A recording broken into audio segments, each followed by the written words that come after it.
Карга жана түлкү. Тамсил. Карга бир кесим этти алып, учу барып, бактын бутагына конду. Аны түлкү көрүп калды да, этти жегиси келип, бактын алдына барып, карганы мактай баштады.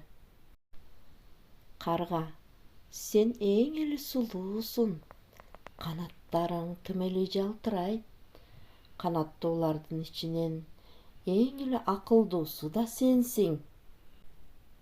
Эгер үнүң болгондо, канаттуулардын падышасы болмоксуң деп, түлкү карганы карады. Мактоого жибип кеткен карга үнү бар экенини түлкүгө көрсөткүсү келди да, каттуу «каак» деп кыйкырып жиберди.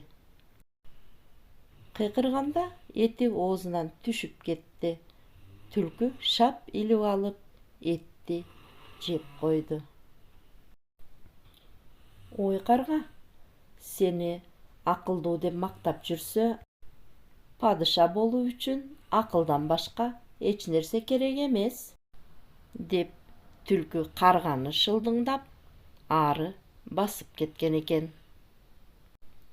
Бул тамсилдин мааниси: акмак өзүн хан ойлойт, жантак өзүн бак ойлойт.